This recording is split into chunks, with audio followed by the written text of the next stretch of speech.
Hello, New York.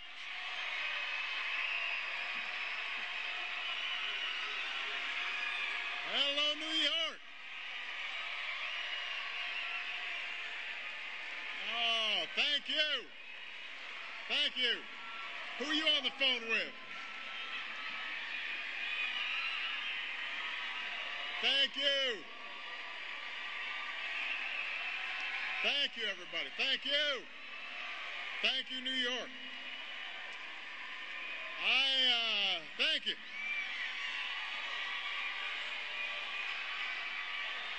Thank you very much. Thank you so much, everybody. Thank you. Thank you so much. Now.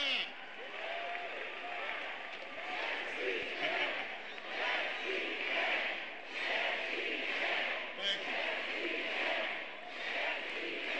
Thank you, everybody. I love New York. I love New Yorkers.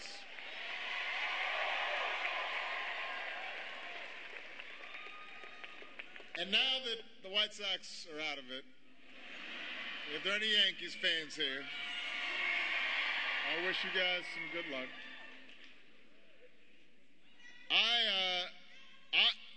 I am thrilled to be here.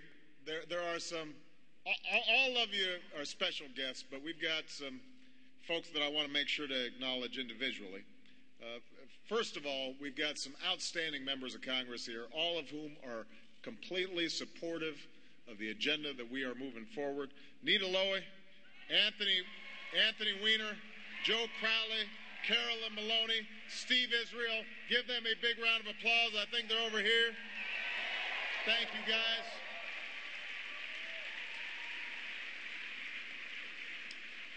I want everybody to know how much I appreciate everything you've done for me, for this country, for the candidates in this room, at a time when we need your efforts more than ever.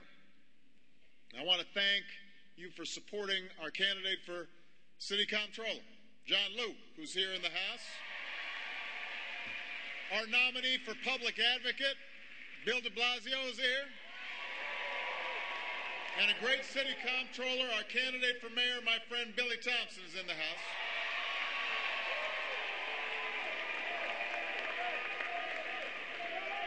Now, many of you, both here in this room and watching via webcast, a lot of you guys were on the front lines of our campaign. You knocked on doors, you made phone calls, you devoted your time and your energy, and you wrote those checks. Even when you couldn't afford it. Is that what you told, that's what you told your spouse? Huh? Yes, we can.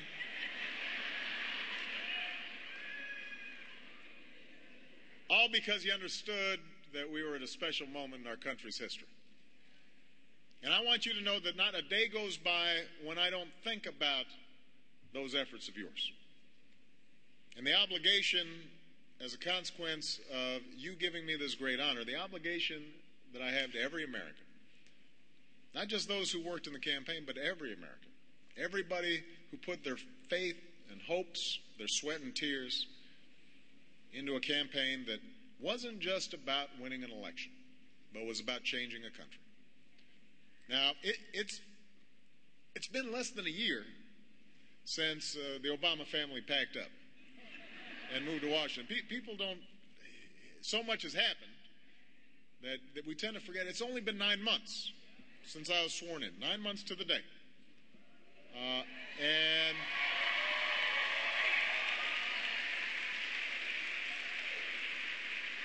I want to report to you that Malia and Sasha are doing fine. Michelle's a pretty good first lady.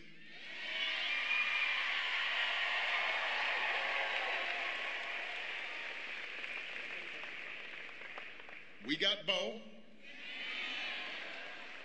He's handling his business in the White House.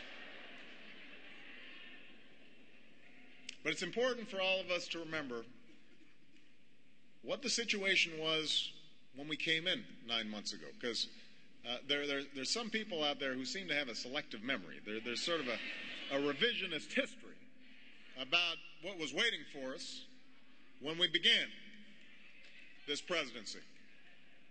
We were facing an economic crisis unlike any we had seen in generations, losing 700,000 jobs a month, financial system on the verge of meltdown. Economists of every political persuasion, they were fearful that we might fall into a Great Depression. You remember that? And that's why we acted boldly and we acted swiftly to pass a Recovery Act that's made a difference in the lives of families across America. People don't, I think, remember where we were and where we are now. We put a tax cut into the pockets of small business owners and 95% of working families, just like I promised during the campaign. The most progressive tax cut in history. 7 million families here in New York have benefited from it. We extended unemployment insurance, increased unemployment insurance for 12 million Americans to help them get through tough times. That's helped millions of New Yorkers. We made COBRA 65% cheaper to make sure that if you were looking for a job, your family wouldn't go without health care. That was in the Recovery Act. We gave relief to states, including New York, to help prevent more teachers and firefighters and police officers from being laid off. According to initial reports, 250,000 jobs in our schools were saved as a consequence of the Recovery Act. 250,000 teachers and educational specialists. We've supported more than 30,000 loans to small businesses, including 2,000 in this state alone. We've helped create thousands of private sector jobs. But not only did we provide tax cuts, not only did we provide relief to states that needed it and individuals that were having a tough time, that's not just what this Recovery Act was about. We also happened to, in the Recovery Act, invest a greater sum in education than any time in our history. And couple that with critical reforms that had been bottlenecked in Congress for years. The Recovery Act was the largest investment in clean energy in American history. It was the largest boost to medical research and basic research in history. It was the single largest investment in infrastructure since Eisenhower built the interstate highway system back in the 1950s, and it's putting people back to work all across America, rebuilding roads and bridges and dams. So that was pretty good. That was the first month.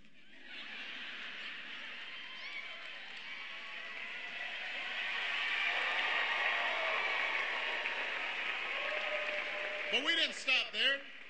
As Tim Kaine mentioned, we passed Lilly Ledbetter Fair Pay Act because I think women should get the pay the same as men for doing the same work. We lifted the ban on stem cell research and reaffirmed science to its rightful place in America. We extended health care to 11 million children in this country, including 4 million who didn't have health insurance.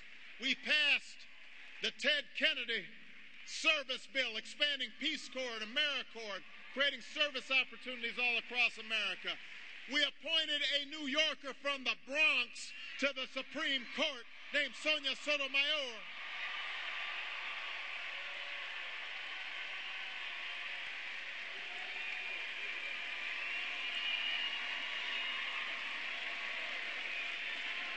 We passed legislation to protect consumers from credit card abuse.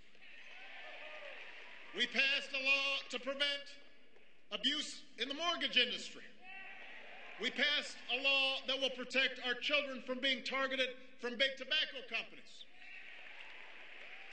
For the first time in history, we've begun to put in place a new national policy aimed at both increasing fuel economy and reducing greenhouse gas pollution for all new trucks and cars sold in the United States of America.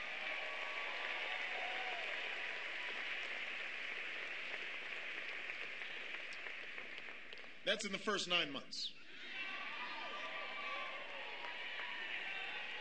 The fact is, we've already had one of the most productive first years of any administration in decades.